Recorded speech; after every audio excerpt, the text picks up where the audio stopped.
Boa noite a todos. Boa noite, fraco, hein? Boa noite a todos. Agora sim. Pessoal, é com muita alegria e satisfação poder estar aqui hoje trazendo um tema voltado à nossa categoria. Faço meus agradecimentos ao Cresce pelo convite que me fez para a apresentação desta palestra, ao presidente do Cresce, José Augusto Viana Neto e toda a sua diretoria, aos senhores corretores e corretoras de imóveis, alunos do curso de TTI, estagiários, demais autoridades aqui presentes, e um agradecimento especial ao nosso delegado regional Alvarino e ao nosso conselheiro do ABC, João Modesto, esse cidadão que nós consideramos ele aqui no nosso peito. Eu peço uma salva de palmas para ele.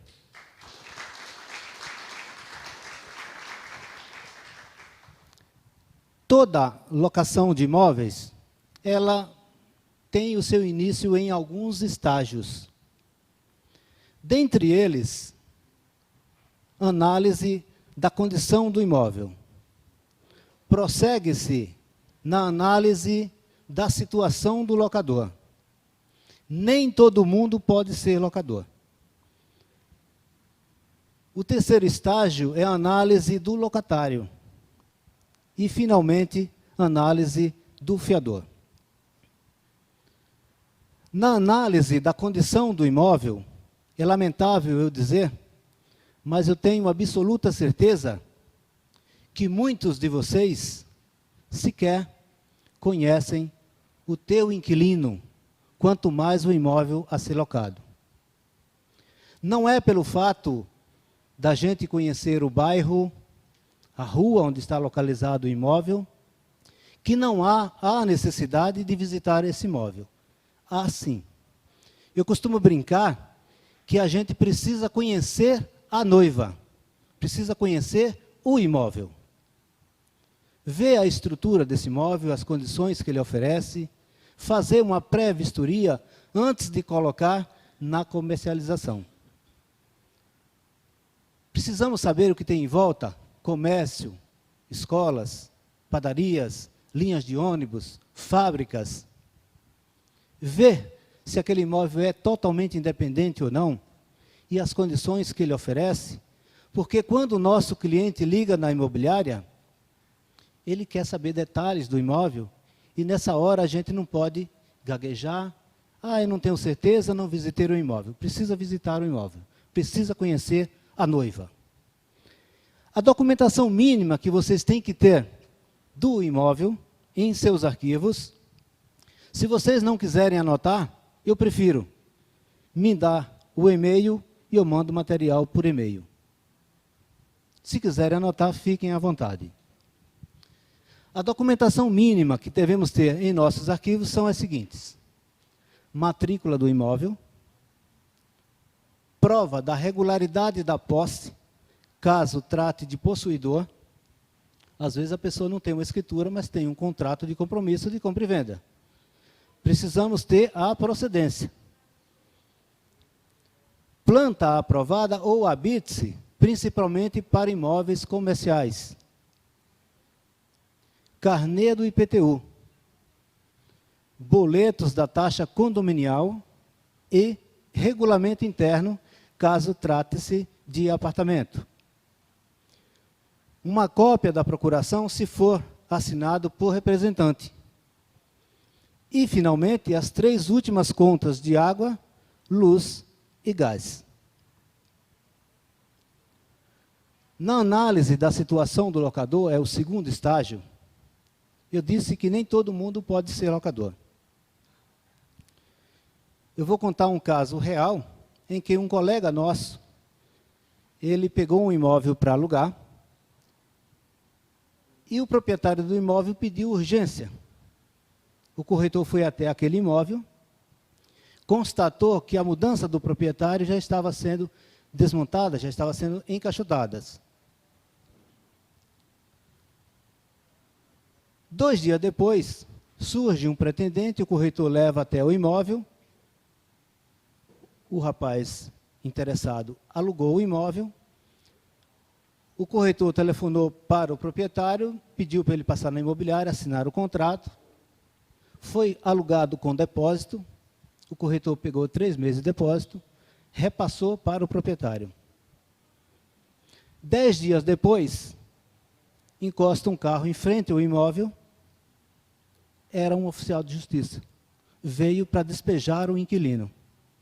Sabe quem era o proprietário? Um ex-inquilino que estava sendo despejado. Por que isso aconteceu? Porque o corretor não tomou o cuidado de pedir, de exigir a documentação necessária para a locação. Quando vocês não conheceram um proprietário, se vocês conhecem, é diferente. Mas se vocês não conhecerem o proprietário, peça essa documentação que vocês não vão ter dor de cabeça.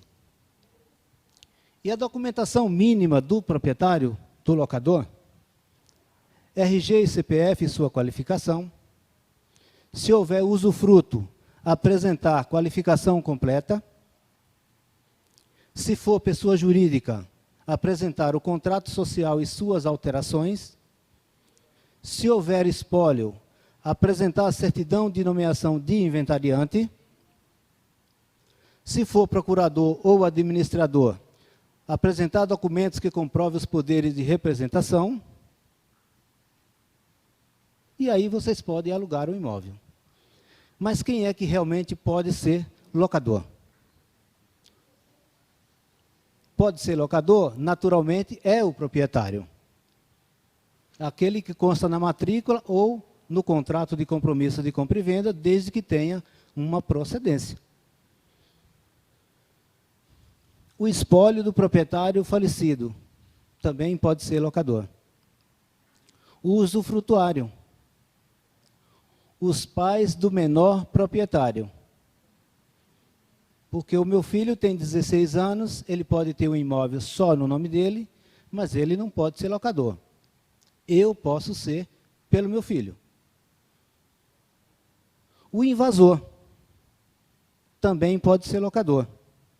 Mas o invasor só pode ser locador se ele estiver na posse do imóvel no mínimo 1 ano e 1 dia. E como é que se prova isso? Através de correspondências, conta de água, luz, testemunhas e assim por diante.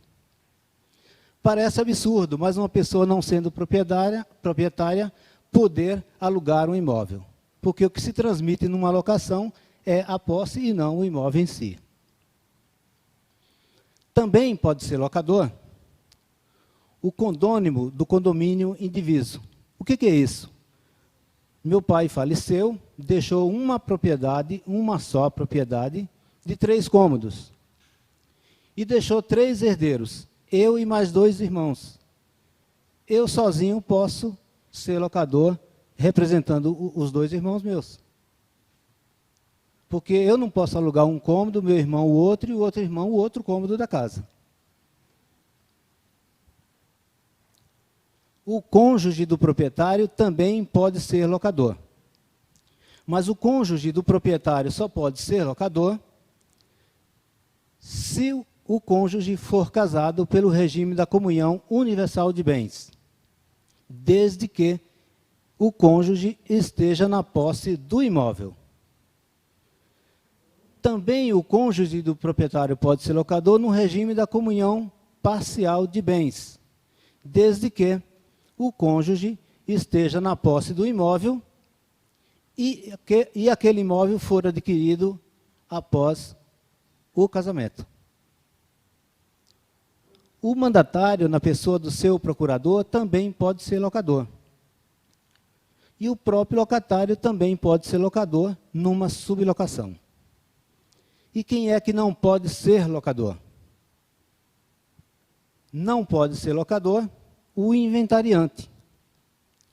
Apenas os legítimos herdeiros podem ser locador. Por que o inventariante não pode ser locador? Porque o inventariante, ele está representando o espólio. Enquanto não sair a conclusão final do processo, o inventariante não pode ser locador, porque o locador é o espólio. O usufruto também não pode ser locador, mas deve assinar o contrato de locação, evitando a extinção do contrato em caso de morte do usufrutuário. E para evitar essa extinção e não prejudicar o inquilino, aconselha-se fazer constar em contrato uma cláusula aonde o nu proprietário assina concordando com aquela locação ajustada. Análise do locatário. Quando vocês pegarem um imóvel para alugar, apareceu um pretendente, vocês precisam examinar o perfil desse inquilino de todas as formas possíveis, porque não sabemos por quanto tempo esse inquilino vai morar naquele imóvel, se é 1 ano, 2, 3, 5, 10 anos ou mais. E a documentação mínima que devemos exigir do locatário são as seguintes. Se for um empregado registrado, os documentos pessoais, RG, CPF, se casado, o documento da esposa. Se solteiro, mas tem uma companheira, ele vive numa união estável, também peçam os documentos da companheira, qualifique a companheira no contrato de locação. Se tiver filhos maiores de 18 anos, qualifiquem os filhos no contrato de locação. Já já eu vou dizer o porquê.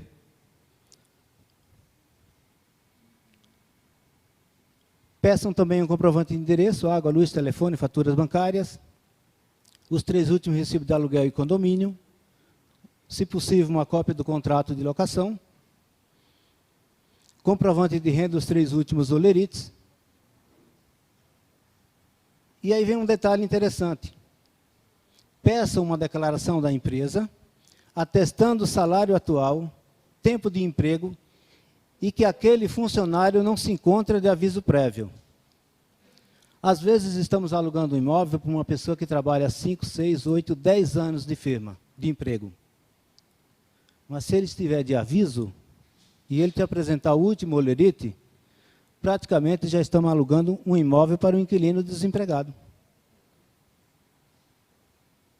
Se vocês ficarem com receio de pedir essa declaração, telefone pelo menos lá na empresa. Olha, eu estou aqui com um pretendente para alugar um imóvel assim, assim, assim. Eu gostaria se realmente ele é funcionário da empresa de vocês ou não, quanto tempo ele trabalha. Ele está de aviso? Não. Então, aprova a ficha.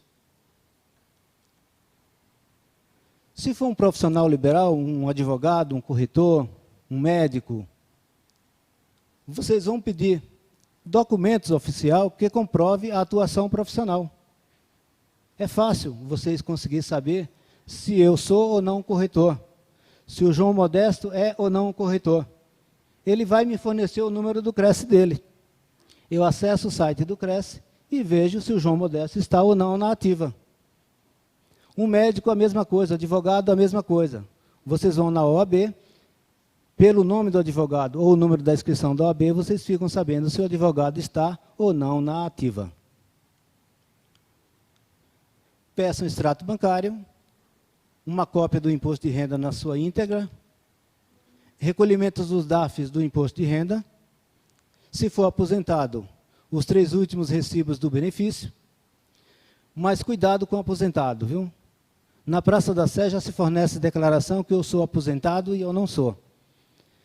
Peço os 3 últimos recibos, acesse o site do INSS, com o número do benefício, vocês ficam sabendo se eu sou ou não aposentado.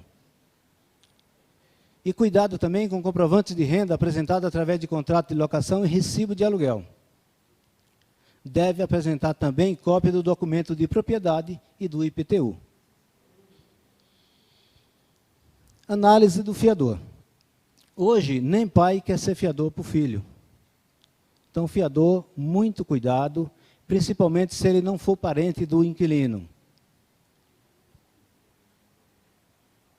A documentação do fiador, vocês vão pedir RG e CPF, mais certidão de casamento. Se for solteiro, a certidão de nascimento. Cuidado com o fiador solteiro, cuidado, porque ele te apresenta uma escritura que ele adquiriu quando era solteiro, contraiu o matrimônio e ele não é solteiro, ele é casado. às vezes conseguimos descobrir já quando ele apresenta o RG.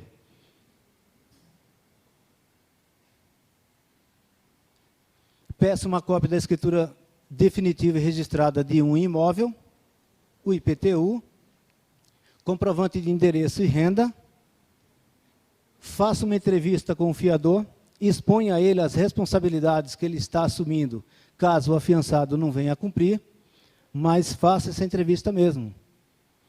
Não confiem em dar o contrato para a pessoa assinar em casa. Se porventura confiarem, façam trazer o contrato reconhecido por autenticidade, nunca por semelhança. Preencha uma ficha cadastral. Nessa ficha cadastral, eu sempre gosto de frisar.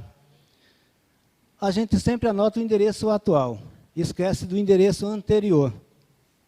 O endereço anterior, ele talvez é mais importante do que o atual. Já já eu dou uma dica muito boa sobre isso. Preenchendo essa ficha, faça uma consulta junto ao SPC Serasa, tirem as suas conclusões, e aí cabe a vocês a decidir se aprovam ou não aquela ficha. Esse site, se vocês quiserem anotar, eu deixo. O TJ é o Tribunal de Justiça de São Paulo. Nesse site, nós conseguimos levantar ações cíveis, ações criminais, execuções fiscais e cartas precatórias. Além do mais, conseguimos fazer os acompanhamentos das ações de despejos que, porventura, nós distribuímos. Eu falei para vocês do endereço anterior, no slide anterior. Eu estava alugando um imóvel em São Bernardo do Campo para uma pessoa que morou em Diadema. Ele morava há 2 anos em São Bernardo, viu a minha placa e me procurou lá em Diadema. Quando eu preenchi a ficha cadastral, eu pedi o endereço atual e o endereço anterior. Eu puxei o endereço atual por São Bernardo, porque no site do tribunal vocês vão puxar a comarca onde a pessoa reside. Eu puxei São Bernardo, não constou nada. Eu puxei Diadema, que ele me disse que tinha morado há 5 anos atrás, e tinha simplesmente uma ação no fórum de Diadema, que devia na praça R$26 mil. Se eu tivesse puxado só a comarca de São Bernardo, não ia aparecer nada no nome dele. Outra dica, puxem o endereço atual, o endereço anterior e o endereço do emprego.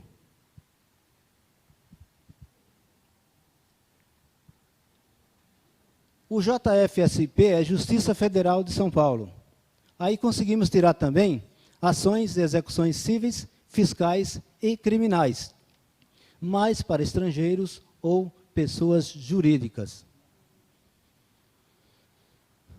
O site da Receita todo mundo conhece. Conseguimos tirar certidão conjunta de débitos relativos a tributos federais e dívidas ativas da União e situação cadastral.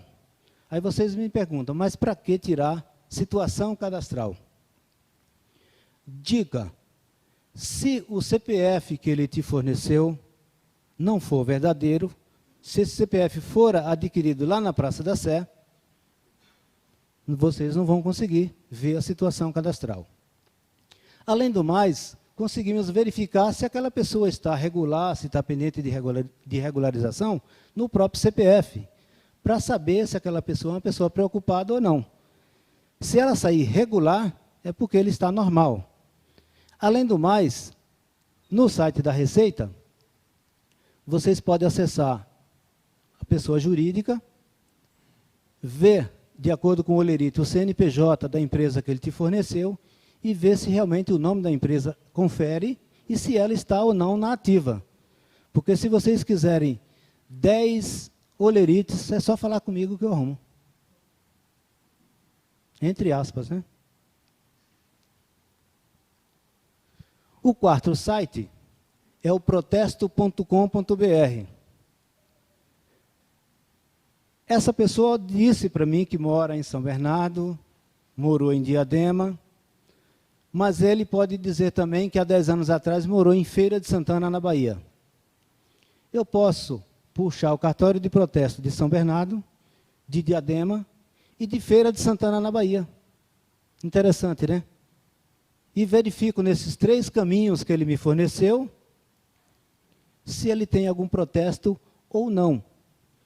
Verifique também o protesto pelo endereço de trabalho, porque eu posso morar em Santo André, trabalhar na Vila Mariana, e as minhas correspondências vão para a Vila Mariana. Se eu tiver algum problema, vai acontecer lá no protesto de São Paulo, lá da Vila Mariana. Nesse protesto, conseguimos tirar a certidão de protesto do 1º ao 10º cartório. Todos esses sites que eu venho mencionando, qualquer pessoa pode acessar, não precisa de senha e não tem custo nenhum. O cidadão.sp.gov.br, conseguimos tirar até atestado de antecedentes para aquelas pessoas que têm o RG emitido em São Paulo. Se for um RG de um outro estado, não conseguimos tirar. Dica: se o RG foi adquirido lá na Praça da Sé, o atestado de antecedente não vai sair. Aí já é um inquilino profissional, já não é mais um fiador profissional, é um inquilino profissional. E o último site, eu tenho certeza que se vocês não conhecem, a partir de hoje, não digo agora, mas a partir de hoje, vocês vão começar a usar muito esse site.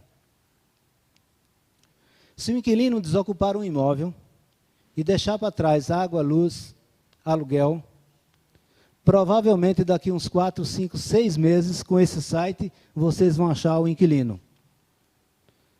Essa semana, uma cliente pediu para mim, ela falou, olha, eu tenho um filho com meu ex-marido, o menino vai completar 10 anos, ele foi embora para o Piauí e eu não consigo achar o meu ex-marido. Dentro de 1 minuto, eu achei o marido. Quem tem namorada, filho perdido, a mesma coisa. Um amante que sumiu, vão achar facinho.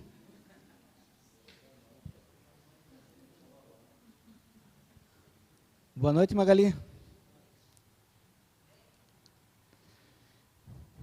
Nesse Ache Certo, vocês vão consultar por nome, ou telefone comercial, ou por endereço.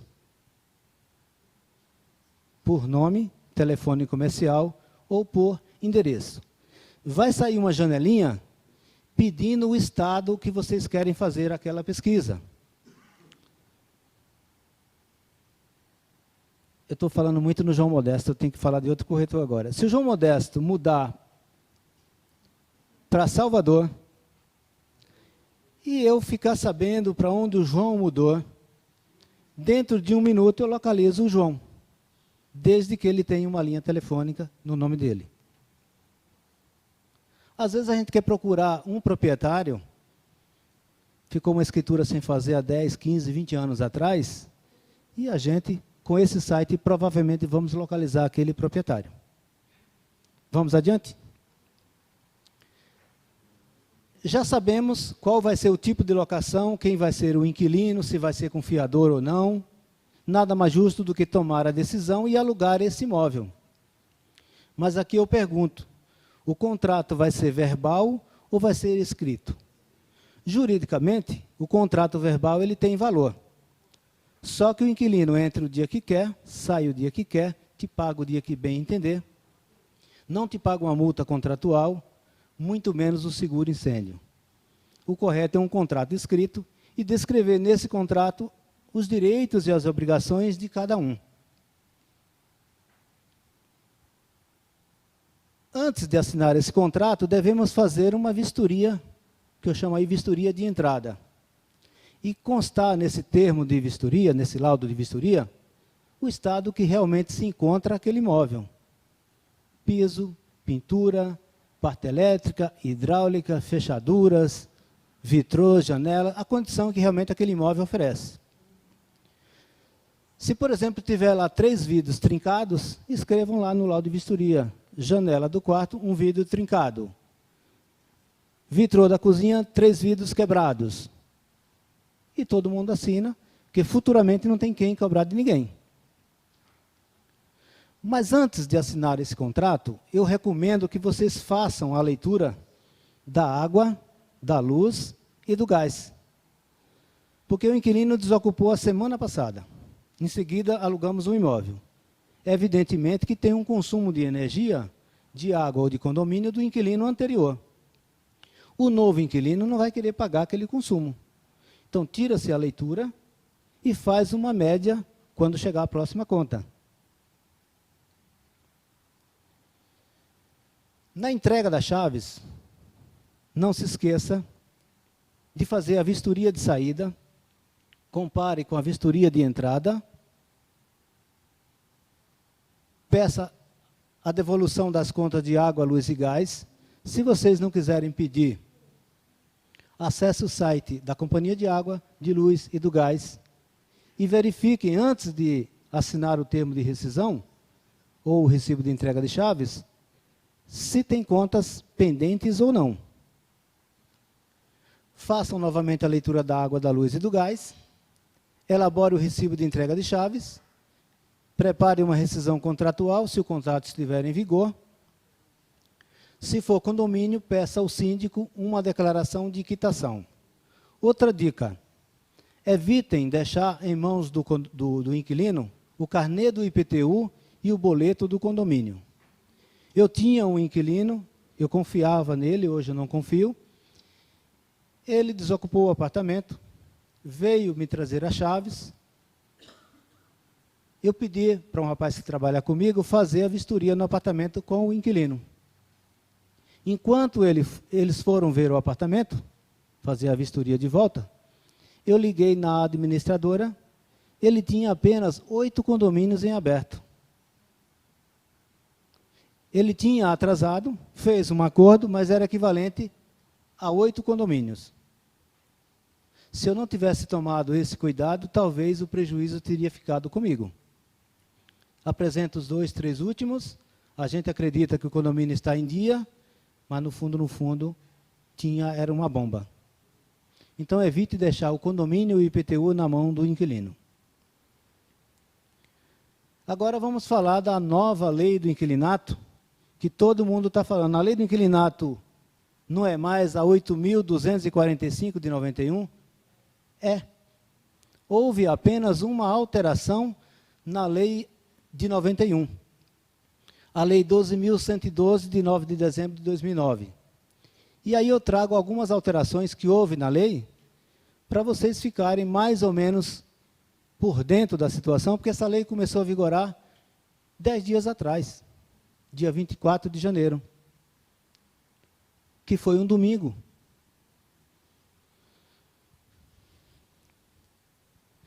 No artigo 4º da Lei 8.245, dizia que durante o prazo estipulado para a duração do contrato, não poderá o locador reaver o imóvel alugado.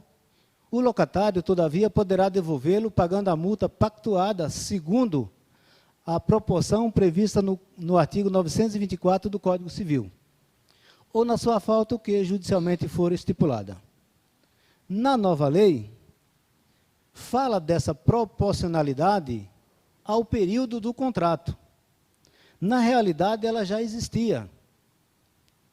Só que o artigo 924 era do Código Civil de 1916, extinto agora pela Lei 10.406 de 2002, o novo Código Civil, que já não é mais novo, já tem quase 10 anos.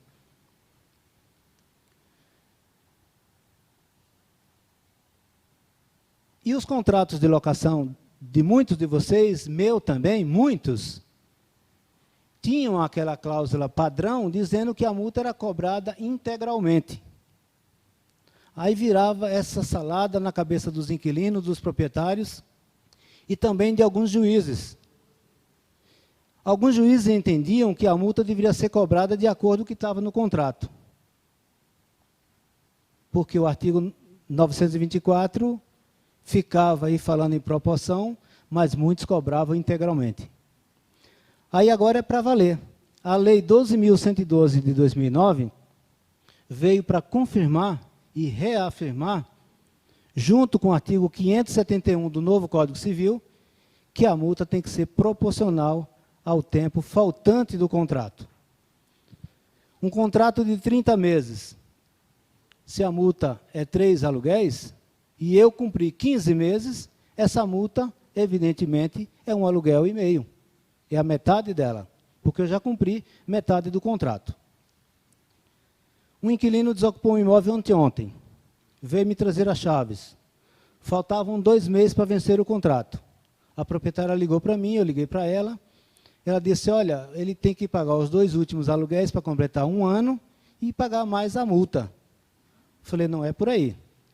Ele vai pagar a quebra do contrato e mais os dias que ele usou no imóvel. Estou falando a mesma linguagem?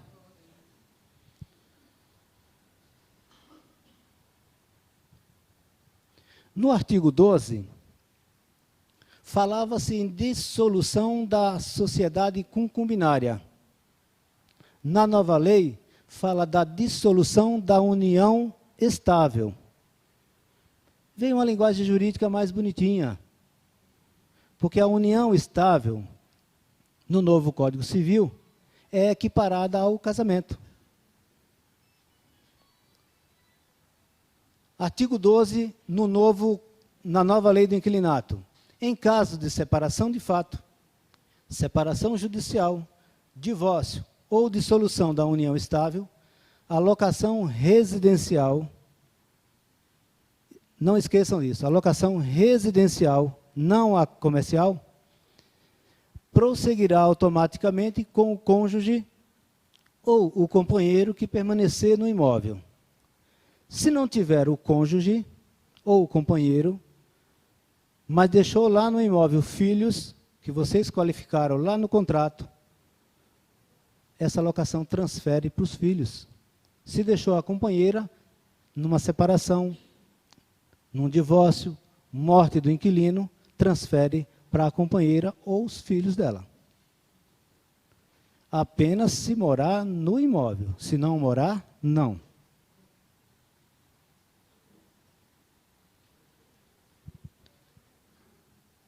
Na Lei 8.245 de 91, falava que na hipótese de morte, separação, dissolução, divórcio, o inquilino, ou aquele que continuasse no imóvel, o subrogado, deveria comunicar por escrito ao locador. Na nova lei, diz que tem que comunicar não só ao locador, mas também o fiador. O fiador poderá exonerar-se das suas responsabilidades no prazo de 30 dias, contado do recebimento da comunicação oferecida pelo subrogado, ficando responsável pelos efeitos da fiança durante 120 dias após a notificação ao locador. Mas se vocês qualificarem a companheira, os filhos dela, e o fiador assinou como fiador do marido, da esposa, ou da companheira ou dos filhos dela, ele é fiador durante o tempo do contrato. Se vocês não qualificarem essas pessoas no contrato, o fiador poderá exonerar-se. Assim que ele souber do fato, ele tem até 30 dias para exonerar-se. Se ele não se exonerar, é porque ele aceitou a subrogação. Estou falando a mesma linguagem ou está difícil? Está difícil? Artigo 12. No caso de morte do locatário, que fala o artigo 11, e as hipóteses previstas neste artigo, que fala da separação, dissolução da união estável, a locação é transferida aos subrogados, aqueles que permanecem no imóvel, para a companheira, para a esposa, ou para os filhos da companheira ou da esposa. Eu quero 31 perguntas, viu? Artigo 11. Morrendo o locatário, ficarão subrogados nos seus direitos e obrigações. Nas locações com finalidade residencial, ficarão subrogados o cônjuge sobrevivente ou o companheiro e sucessivamente os herdeiros necessários e as pessoas que viviam na dependência econômica de cujos, desde que residentes no imóvel. Nas locações com finalidade não residencial, as comerciais, no caso de morte do locatário, ficarão subrogados seus direitos e obrigações, o espólio e, se for o caso, seu sucessor no negócio. Eu tenho uma sociedade, eu venho a faltar, o meu representante, o meu espólio e os meus sucessores ficarão subrogados naquela locação.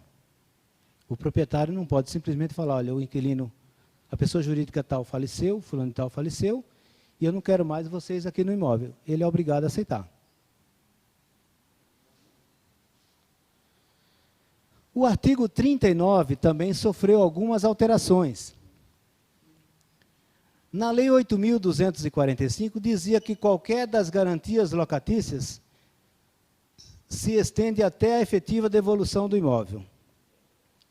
No novo código, na nova Lei 12.112 de 2009, diz que qualquer das garantias da locação se estende até a efetiva devolução do imóvel, ainda que prorrogada a locação por prazo indeterminado.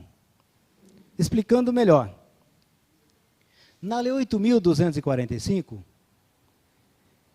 o artigo 39 dizia que as garantias se estendiam até a entrega das chaves. Muitos juízes pegavam esse artigo e aplicavam lá nos tribunais. Outros juízes entendiam, porque em 2002 veio o novo Código Civil, o artigo 835 diz que o fiador poderia e pode se exonerar-se da fiança que tiver assinado, sem limitação de tempo, sempre que lhe convier, ficando obrigado por aquela garantia por 60 dias. Aí virava essa salada. Um juiz interpretava o novo Código Civil, outros a lei do inquilinato. Agora é a Lei 12.112 que está valendo. Qualquer das garantias da locação se estende até a efetiva devolução do imóvel, ainda que prorrogado o contrato de locação por prazo indeterminado, desde que o fiador não peça a sua exoneração.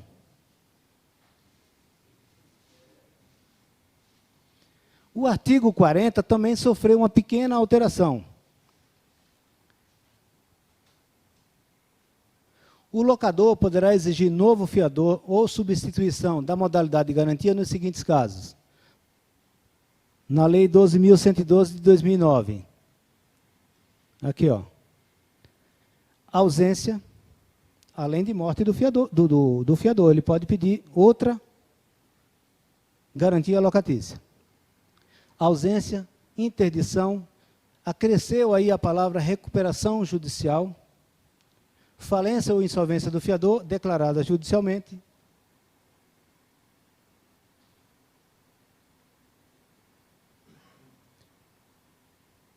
No inciso 5º, foi alterado que a prorrogação da locação por prazo indeterminado, uma vez notificado o locador pelo fiador de sua intenção de desoneração, ficando obrigado por todos os efeitos da fiança durante 120 dias após a notificação ao locador.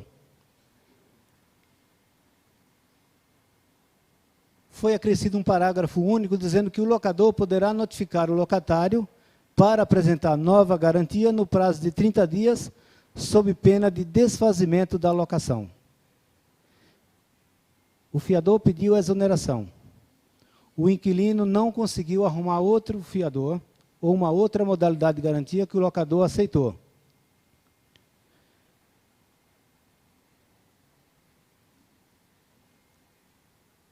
O inquilino precisa mandar um comunicado para o fiador que ele se exonerou da fiança.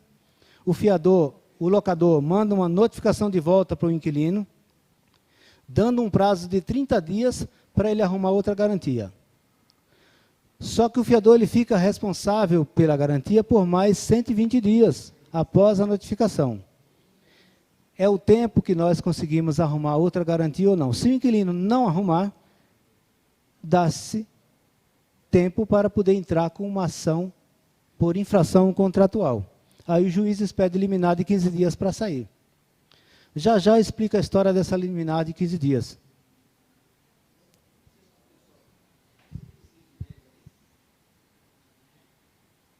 Prorrogação da locação? Parece que é inciso 10 mesmo. Não, tá bom.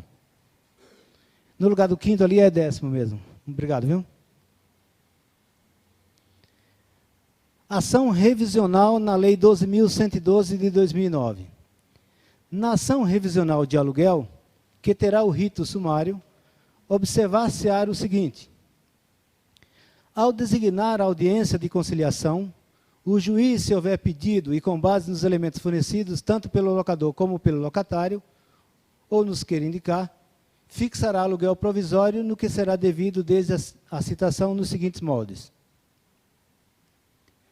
Em ação proposta pelo locador, o aluguel provisório não poderá ser excedente a 80% do pedido. Se a ação for proposta pelo inquilino, o aluguel provisório não poderá ser inferior a 80% do aluguel vigente. Houve aí quase uma equidade, né? Quase uma equiparação.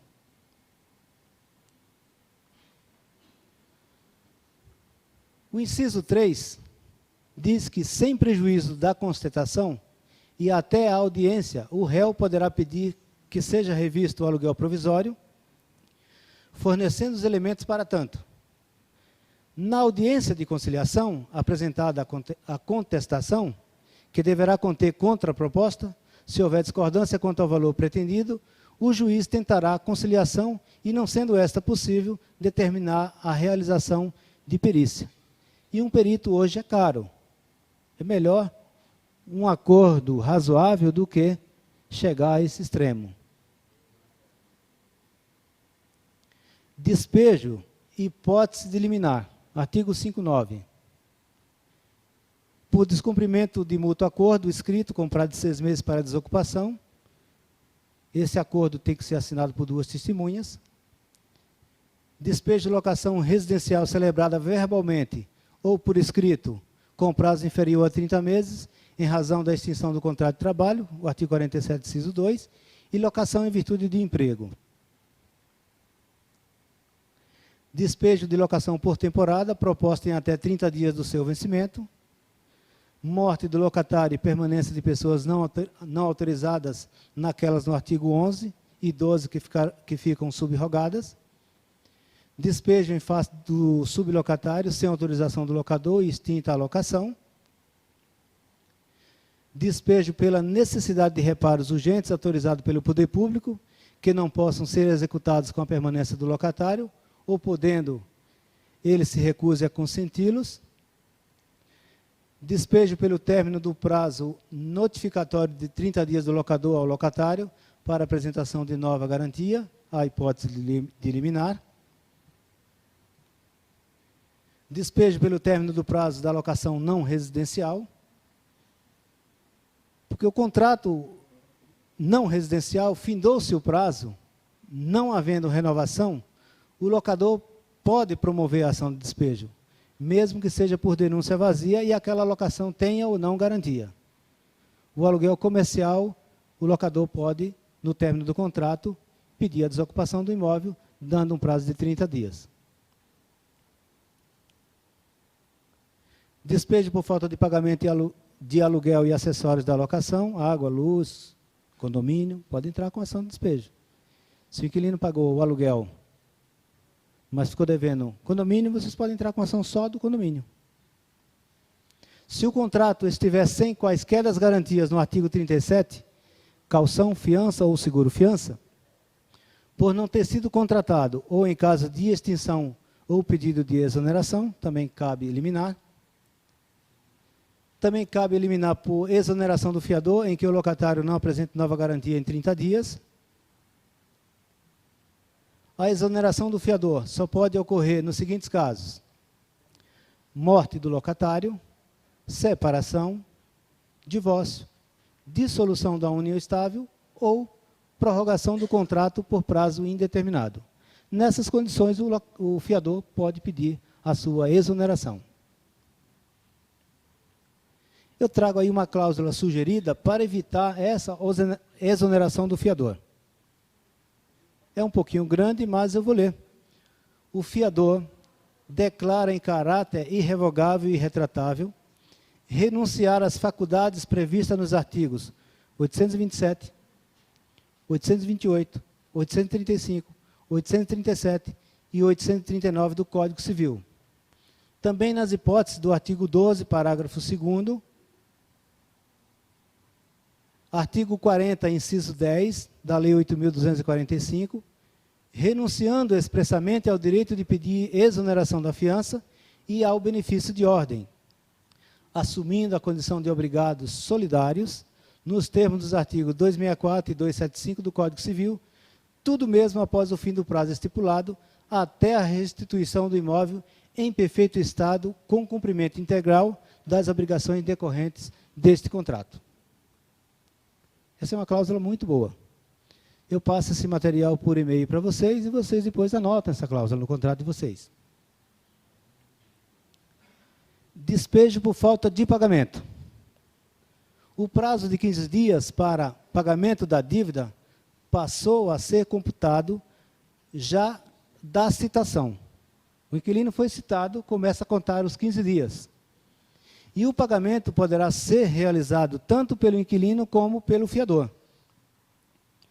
Não há mais a necessidade de prestar qualquer caução para a execução provisória do despejo por falta de pagamento. Purgação de mora. Na Lei 8.245, tinha também o prazo de 15 dias, só que começava a fluir depois que o requerimento para pagamento fosse juntado nos autos. Encaminhado o requerimento ao juiz para deferimento, retornava ao cartório e, finalmente, fosse providenciada a efetiva publicação contendo a intimação do deferimento. Isso levava 4 meses, não 15 dias.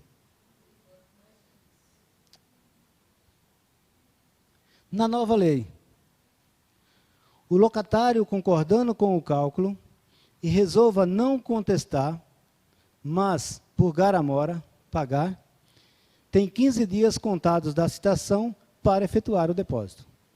Ou ele paga, ou ele paga. Se ele não pagar,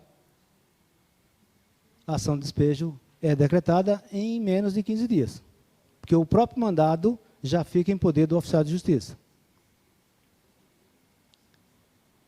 Hipótese do despejo ser suspenso, na nova lei. O processo de despejo será suspenso se o inquilino, após 15 dias da citação, quitar a dívida integral, com o locador ou a imobiliária. Efetuado o pagamento, se o locador alegar que a oferta não é integral, justificando a diferença, o locatário poderá complementar o depósito no prazo de 10 dias. Se for um bom advogado e orientar o inquilino vai ganhar não 15 dias, mas 25 dias. O inquilino deposita uma quantia inferior, aí o locador ou a imobiliária entra novamente com um requerimento solicitando ao juiz que o pagamento não foi integral, ele ganha mais 15 dias após a nova citação. Contado da intimação, que poderá ser dirigida ao locatário ou ao patrônio, por carta ou publicação no órgão oficial. Outra hipótese do despejo ser suspenso, não sendo integralmente complementado o depósito, o pedido de rescisão prosseguirá pela diferença, podendo o locador levantar a quantia depositada. O inquilino depositou a menos, o locador consegue levantar aquele valor a menos. A nova regra estabelece que o inquilino só poderá recorrer ao pagamento do aluguel ou acessórios da locação uma vez a cada 24 meses. Uma vez a cada 24 meses. Antes, era 2 vezes a cada 12 meses. Eu quero saber qual é o advogado mágico que consegue entrar com 2 ações em um ano. Não consegue. Mandado de despejo. A lei passou a exigir mandado único de despejo, concedendo prazo de 15 dias ou 30 dias para desocupação voluntária. E caso não cumprida, a desocupação coercitiva será realizada através do mesmo mandado. Ou seja, o mandado fica na mão do oficial de justiça. Locação sem garantias. Muita gente está dizendo aí, olha, vamos alugar imóvel sem nenhum tipo de garantia. Sem caução, sem fiança, sem seguro-fiança. Eu não aconselho ninguém a fazer essa loucura. Vamos ver? Em caso de locação ser firmada sem garantias locatícias, ou extinção da garantia, porque o contrato poderia ter uma garantia e o fiador exonerou. O contrato poderia ter um depósito de caução de 2 ou 3 meses de aluguel e o inquilino descontou. Ele ficou sem garantia. O inquilino não renovou o seguro-fiança. Ele ficou também sem garantia. Nesses casos, se o inquilino deixar de pagar o aluguel, o locador poderá pedir o despejo do inquilino e o juiz poderá conceder liminar para desocupar o imóvel em 15 dias. Desocupação do imóvel não residencial. Ao término do prazo contratual, o locador pode retomar o imóvel. Antes, esse prazo era de 6 meses para desocupação voluntária. Agora, basta o locador notificar ao locatário, dando um prazo de 30 dias para ele sair do imóvel. Se vocês têm uma salinha alugada, o contrato está por prazo indeterminado, chame o proprietário, faça um aditivo contratual, um adendo contratual, prorrogando a locação. O locador pode falecer e vocês ficar na mão dos herdeiros e ele pedir a desocupação do imóvel. Em pouco prazo vocês têm que mudar, 30 dias. Dicas de locação. Fiador, falta da assinatura da mulher. Fiador é o casal, não é o marido ou a mulher individualmente. A fiança prestada sem assinatura da mulher é nula, exceto no regime de separação absoluta. Se a esposa assinou como simples anuente, esposa do fiador, ela não será fiadora. A mulher do fiador deve assinar o contrato de locação como fiadora, e não como simples consentidora. É o que diz o artigo 1647, inciso 3 do Código Civil. Quando vocês fizerem um contrato de locação, vem a data, locador, locatário, fiador, fiadora. Não escreve esposa do fiador. No caso de morte do fiador, se tiver lá escrito esposa do fiador, ela não será fiadora. O contrato de locação em que a mulher assinou como fiadora, ela responde pela obrigação em caso de morte do fiador.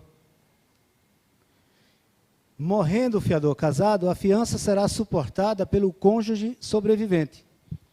A obrigação do fiador passa aos herdeiros, mas a responsabilidade da fiança se limita ao tempo decorrido até a morte do fiador e não pode ultrapassar as forças da herança.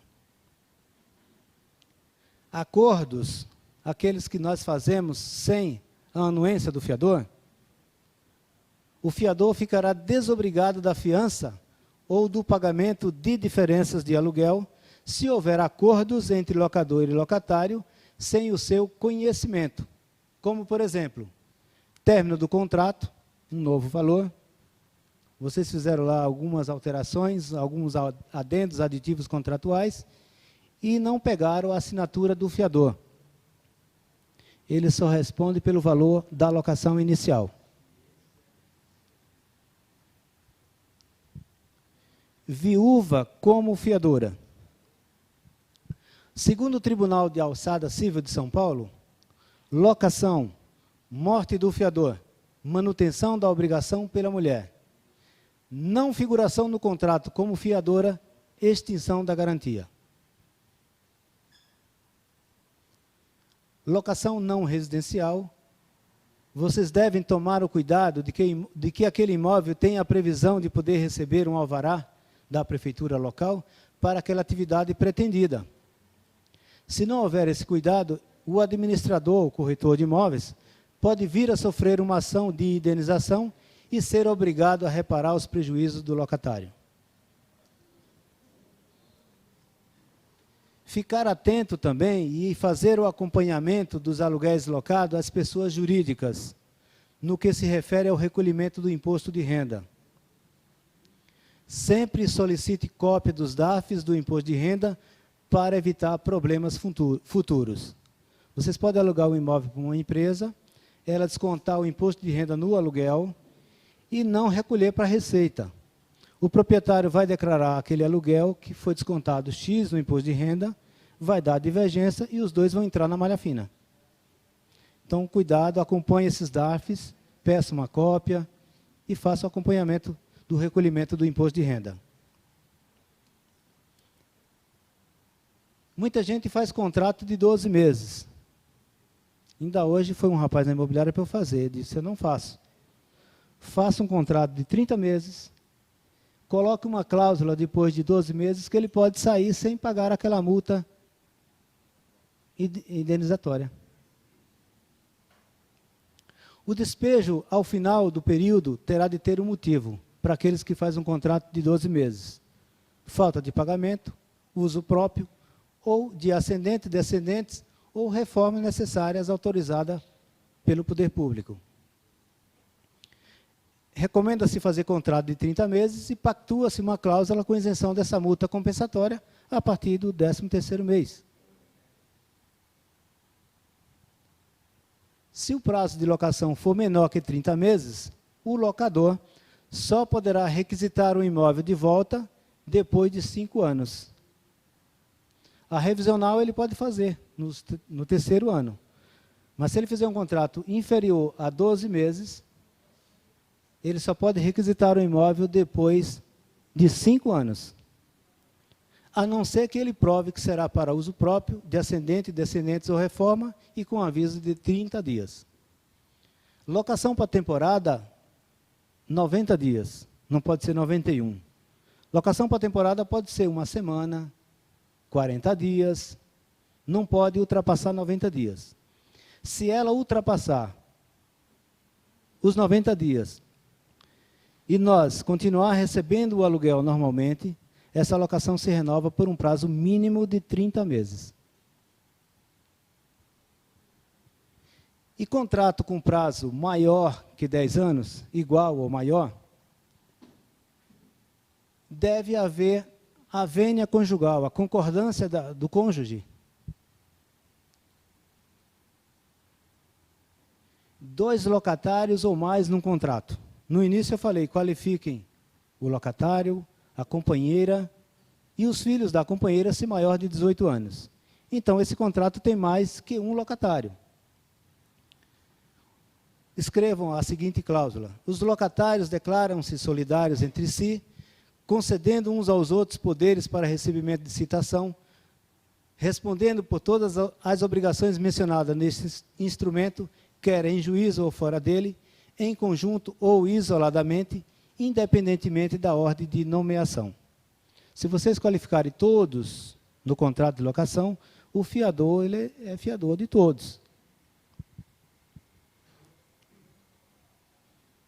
E contratos antigos, como ficam? Esse é o X da questão.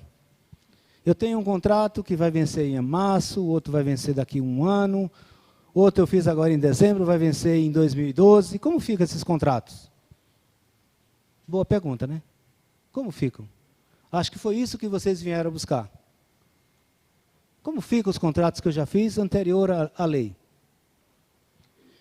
Com a vigência da Lei 12.112 de 2009, todas as locações em curso serão atingidas nos aspectos processuais,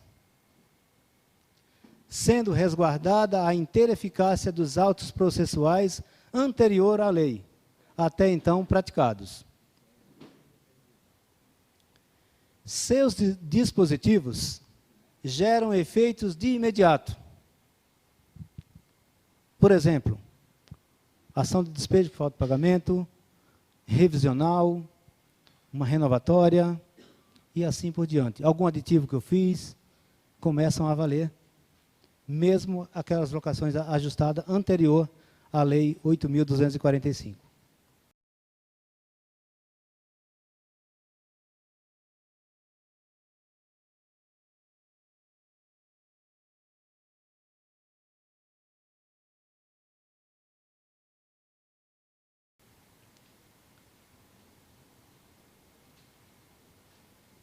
Acabou o horário, Alvarino? Cadê o tempo, né? Como reflexão, esse é o símbolo do corretor de imóveis, o beija-flor. A palestra já estou terminando, vou abrir espaço para as perguntas, mas o símbolo do corretor é a beija-flor. E como reflexão, eu trago uma mensagem para vocês, em que diz o seguinte: na Grécia Antiga, existia um grande filósofo, e todas as perguntas a que ele eram dirigidas, ele tinha a sua resposta na ponta da língua. E ele até premiava as pessoas para aquela pergunta que ele não soubesse a resposta. E um belo dia, aparece um matuto e traz nas suas mãos um beija-flor. E ele foi bem direto para o filósofo. Ele disse: filósofo, eu trago em minhas mãos um passarinho. Eu quero que o senhor me responda se esse passarinho está vivo ou se está morto. Se o filósofo respondesse que o passarinho estava vivo, o matuto esmagava o passarinho e apresentava o passarinho morto. Se o filósofo dissesse que o passarinho estava morto, ele soltava o passarinho. E o filósofo pensou, repensou, analisou e respondeu: a resposta está nas suas mãos. Cabe a cada um de vocês, a mim, Magali, Alvarino, João Modesto, todos vocês, a julgarem os seus clientes, quer que seja inquilino, proprietário. Será que vale a pena cobrar uma multa contratual porque falta um mês para terminar o contrato? O inquilino atrasou lá 2 dias de aluguel, será que vale a pena cobrar aquela multa de 10% ou 20%? Será que vale a pena? A resposta está nas suas mãos. E a nossa verdadeira história não é aquela que contamos, mas aquela que os outros contam. Muito obrigado.